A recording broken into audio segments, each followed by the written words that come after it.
as leader of the council and the cabinet member for performance and resources.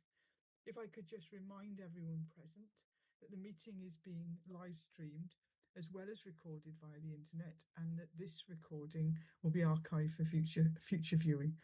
Could all participants please mute themselves when not speaking in order to avoid any background noise or feedback. And if anyone wishes to speak, we should indicate that by either raising our hands on screen or using the digital function. The chat function should only be used to highlight any technical issue or to attract either my or the Democratic Service Officer's attention. So today we've got a few references, but otherwise a fairly straightforward agenda. So we moving straight forward into the agenda itself. If I can just move my various reports around, we will get going.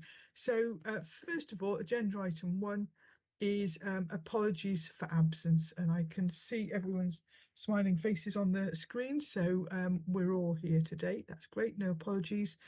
And then agenda item 2 is minutes of the meeting held on the 19th of October 2023. If I can move those as a true record.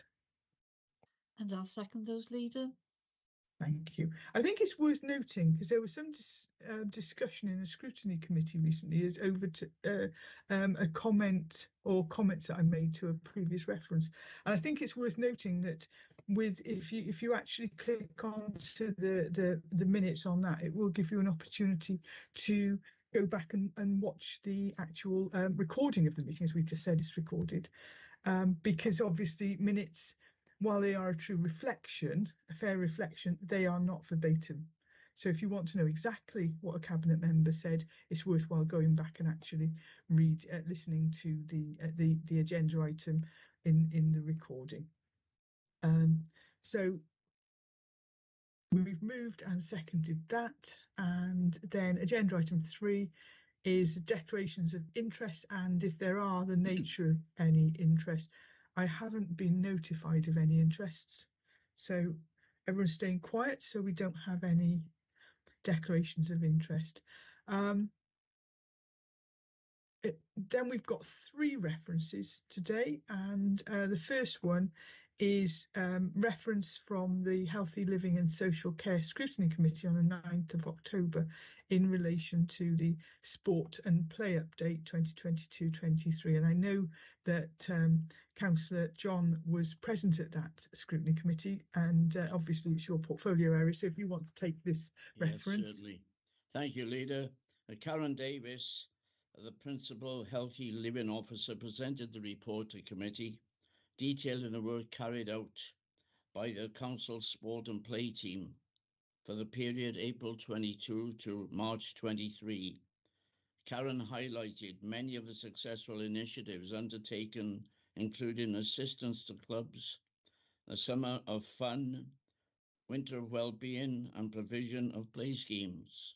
The officer also apprised committee on both the Vale Young Sports Leaders Pathway and the Young Ambassador Scheme. Both initiatives encouraged young people to build healthy lifestyles, build confidence, and become ambitious, capable learners and sporting leaders of the future. You will recall the Summer of Fun, funded by the Welsh Government, was a great success in summer 2022. And right across the Vale, it was great to see so many young people enjoying themselves, and the staff enjoying themselves as much, I think, because all those that part-time staff and volunteers that took part. It was a wonderful day when I went down to Romley Park, and it was certainly wonderful. But last year, unfortunately, we didn't have the funding from the Welsh Government. But again, we did have some very good play schemes because we had the equipment that we bought the year before, so we just filtered into it. And subsequently, I was down at Palmerston on a few occasions, and the response from parents down there was absolutely wonderful, that they were so delighted with what the work that our team are doing. The Committee of Healthy Living Committee welcomed the contents of the report, and after a number of questions were raised, the chairman and members congratulated officers and made the following recommendations. They recommended that the information contained within the Sport and Play Update 22-23 report be commended and noted, that a further annual report on the activities of the Council Sport and Play Development Team be submitted to committee in October 2024, and that the Sport and Play Update 2023 report be referred to Cabinet for consideration. Well, Leader, I'm recommending to you today that we note the report and that we forward the annual review for Vale Sport and Physical Activity, April 22 to March 23, to all councillors. Thank you. Thank you, Gwyn, and I'm very happy to second that. I think that it's impossible to overstate the impact of the past few years on our children and young people, and the activities that the team has delivered has made a huge difference. And I think that from that perspective, we also talk about children and young people. I was at the Age Friendly Vale event recently, and one of the staff that actually focuses on us older people was there, doing an absolutely brilliant job getting us to be more active, which is really important for us as well. So thank you ever so much for bringing that to us. So moving on to agenda item 5, that's the reference from Corporate Performance and Resources Scrutiny Committee on the 18th of October, and that's strengthening our communities and work to tackle poverty and the current cost of living crisis. And that's actually quite interesting. We mentioned it at the last Cabinet meeting because it was going there shortly afterwards when Cabinet was dealing with the cost of living reserve and the work and activities that were being funded through that reserve. So when Scrutiny discussed this, they were also looking at 3 Audit Wales reports, and that was the Time for Change report related to poverty in Wales, a missed opportunity, and that's social enterprises, and Together We Can, which is community resilience and self-reliance. But it also looked at a 4th report, which is to do with third sector partnership working, and these are all areas that are hugely important to us at the moment, and as we've been working on the forthcoming annual delivery plans, lots of conversations going on about this. And so there were within that scrutiny committee discussions about relationships with the third sector. And it's quite important to note that I suppose the relationship we have with the third sector has changed over recent years. That they are an incredibly important partner to us, and in an awful lot of the work that we do, because most of our work, if we're honest, we do in partnership with others these days, to basically get greater impact on behalf of our residents.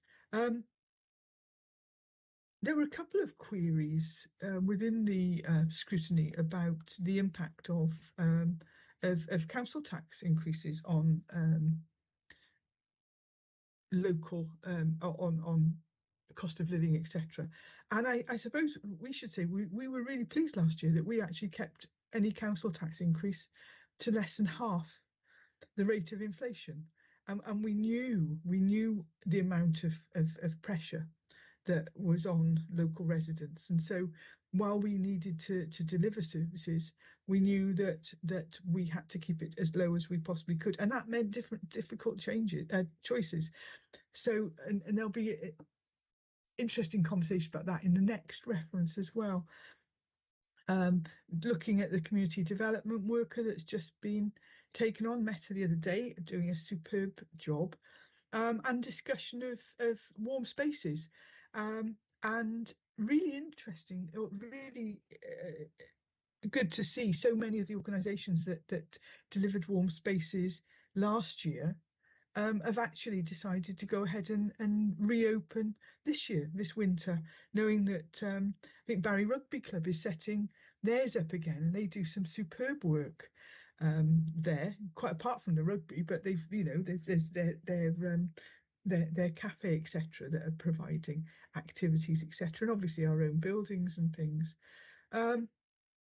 So we will be working with GVS, as is mentioned, to develop a new third sector compact, and so we will take on board the learning from COVID, because I think one thing that we did realise throughout the pandemic is how badly affected some of our communities were. And we did a lot of work during that time, but I think that that still needs to be taken forward. So the committee basically recommended that the work undertaken in regards to tackling poverty, etc., be noted. That the approach outlined in the report for engaging with a range of stakeholders, etc., be noted. That the progress made in response to the recommendations in Audit Wales Time for Change be noted. That the response to the recommendations in the Audit Wales A Missed Opportunity, that's the social enterprise report, be endorsed, and that the response to recommendations in the Audit Wales report Together We Can also be endorsed. They recommend a proposal to work to develop the above in conjunction with a new voluntary sector compact, and also working with town community councils be noted. The use of the cost of living reserve to support those in need be noted, and that was the previous report that we had, and that the report be referred to Cabinet, and that's what we're doing now. They've already recommended that the report be circulated to all elected members and to the Public Services Board for information, so that would already be done. So I think for us, I mean, obviously in our future planning and also in things like budget setting, etc., we'll be taking this on board. So I will be moving that we note, but I see that Rhiannon's got her hand up first. Thank you. In my role as chair of the Voluntary Sector Joint Liaison Committee, in our last meeting, we looked at the compact between the voluntary sectors and the council, overhauled it, and the organisations committed to this new compact, which I think is going to be improved and is going to be a much better indicator of how people are going to be helping out with the cost of living crisis that we're enduring at the moment, the fuel problems that we are dealing with at the moment, the need for warm spaces, the need for extra family support. And there was, universal acclamation that this needed to be done, to be got on with, that people needed to be, looking at with other ways, more ways, in order to help the people of the Vale. I mean, it's depressing that we have such need of these outside organisations, but having said that, their commitment is there, and our commitment to work with them is very strong. As Liz has already said, a lot of what we do in cooperation with others, and without the third sector in some parts of our duties, it would be very difficult for us to provide the level of service that we would like to see for our residents. Thank you. Interestingly, actually, you just reminded me. This morning, I was in a meeting with other public services boards chairs and the Minister for Finance and Local Government and the Wellbeing of Future Generations Commissioner, and the Vale was actually singled out for mention in that meeting for our Food Vale project, and looking at food security and accessibility for local residents, and the way in which we do work with many other bodies, and we also work with our schools, and we work with other people within the community to support local residents. So yes, I mean, this is something that we feel is very important, and we'll continue to take that forward. So as I said, just to reconfirm, I'm going to move that we note this report. And I'd like to second that. Thank you. And then the final reference before us today is also a reference from, well, it's a reference from Governors Nordic Committee on the 23rd of October. And that was when we actually sent them the final draft Vale of Morgan Council annual self-assessment report. And that is so that, you know, we can take on board any further suggestions before it goes to a meeting of the Special Full Council on the 20th of November. So I just need to move a few things around on my desktop for some strange reason. Oh, there we are, found it. And about 4 agenda items all open at the same time on my desktop. So yes, let's have a look at this. So yeah, it was a very detailed discussion within Governors Nordic Committee as it usually is, and very insightful. So as I said, they had the report for consideration and response. And so a few of the comments that they brought up in the reference. One was quite interesting. It was the whole issue of accessibility, and that's what I was referring to before. Is that a comment was made that I'd only said that the report was quite accessible in relation to the amount of information. I'd said actually that some people in a previous committee had said that the report is complex and difficult to read, and that other people had said that it was, bearing in mind the amount of information in it, it's fairly accessible. And so commented at that point when it last came to us that this was something we were going to have to look at. So in terms of reviewing our self-assessment approach, we've identified a number of areas, and we will produce and widely circulate a public summary document as part of the engagement work, which has been informed by both feedback by residents and also members within committees on how they'd like the council's self-performance information reported. So, you know, that could include an easy read version of the report, and also bite-sized social media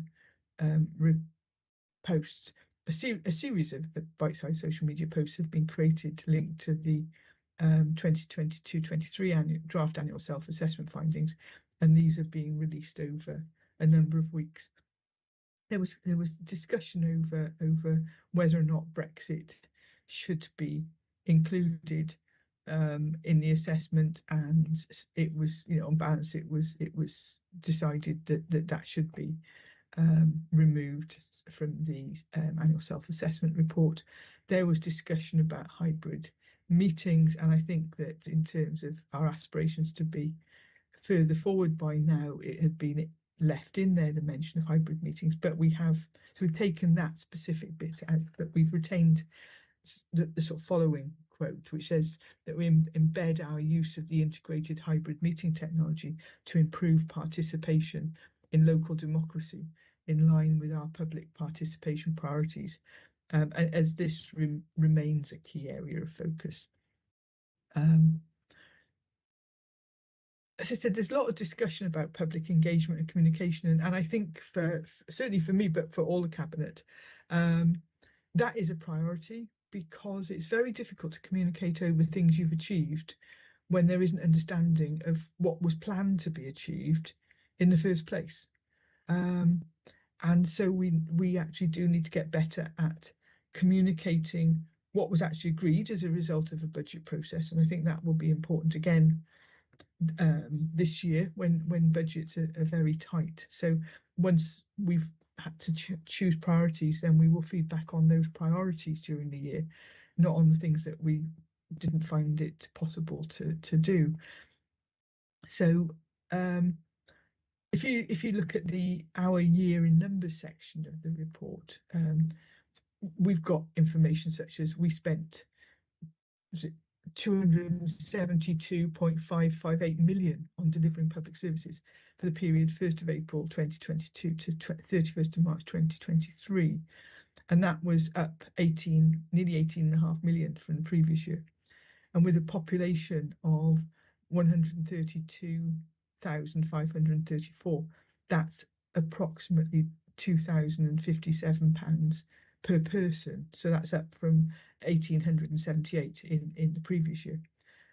But I think what an awful lot of people don't understand is that learning and skills and social care services accounted for just slightly over 74% of the council's expenditure, which is up from 72.98%, so nearly 73% in 2021-22, and you know that relates to delivering our key priorities.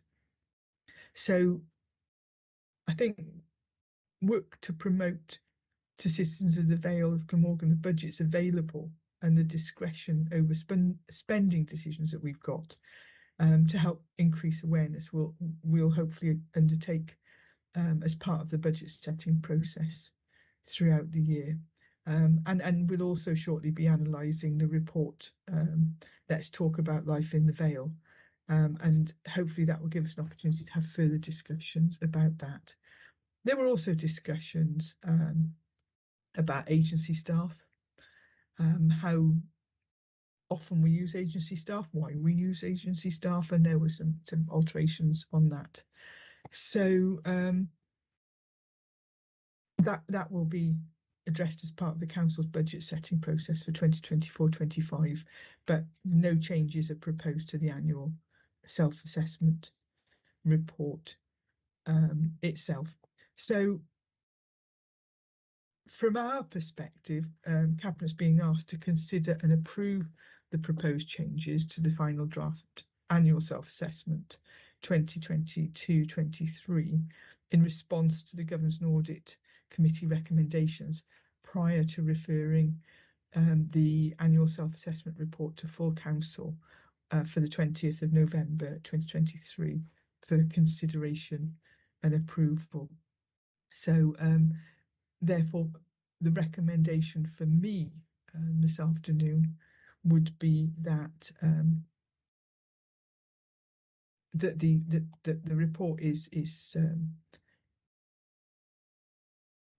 referred to full council for 20th of November for consideration and approval, and also that Cabinet approved the proposed changes to the final draft self-assessment, annual self-assessment. And I would move. I can see a hands up there. It's Eddie. He's got his hand up. Yeah, thanks, Leader.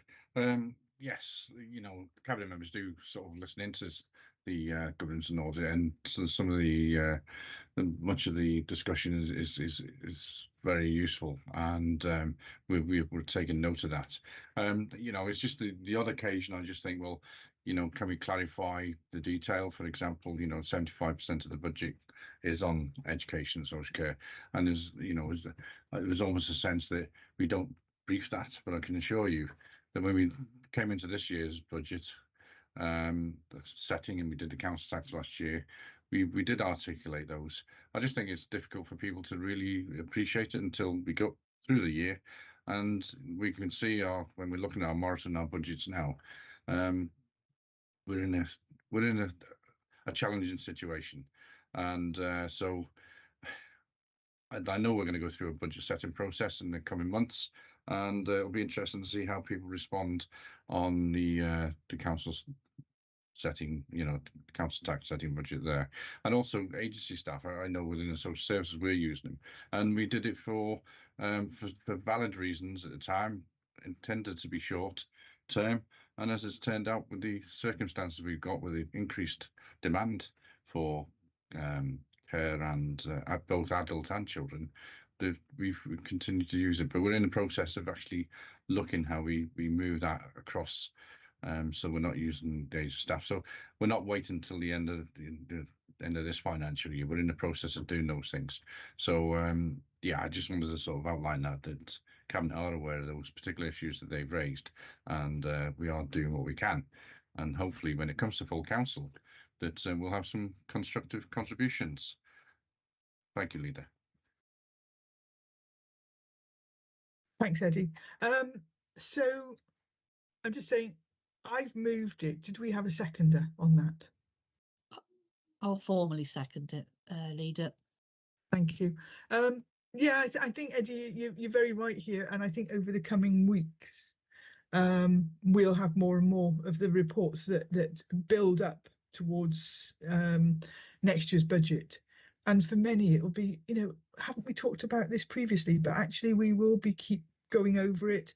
We will be trying to get our figures more accurate. We will be looking at all the different competing factors. As we know, the life at the moment is quite different to how it was when we set the budget 6 months ago for this year. So we're having to make some amendments, etc. So, but more of that in forthcoming cabinets. So yes, thank you for agreeing that and seconding it. And we can therefore go on to the last item for today, and that is from the Cabinet Member for Community Engagement, Equalities and Regulatory Services, and related to the Replacement Local Development Plan 2021 to 2036. So over to you, Ruba. Thanks, Liz, for that. I mean, really, just touching on the sentiments you raised in your last reference. I'm bringing this report today because we're seeking to consult with our residents in the Vale of Glamorgan about our revised local development plan. And you will see that this report, along with the appendices, is quite lengthy and it is detailed. But I think it's very self-explanatory in many ways. I think it sets out very clearly what we've done and what we want to do, and what the proposals are. In terms of a sort of the executive summary of this report has been prepared so that to get your approval, to get Cabinet's approval of the revised Replacement Local Development Plan delivery agreement for submission to Welsh Government. And that's in accordance with the Town and Country regulations of 2005. The report is also seeking approval for the draft preferred strategy, which we want to publish for statutory public consultation, as I mentioned earlier.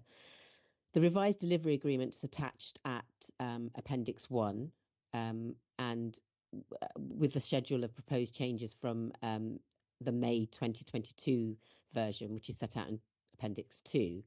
The draft preferred strategy is attached at Appendix 3. And finally, a list of stakeholder engagement that has informed the preparation of the draft preferred strategy is set out at Appendix 4. I won't, as I say, the report and the appendices are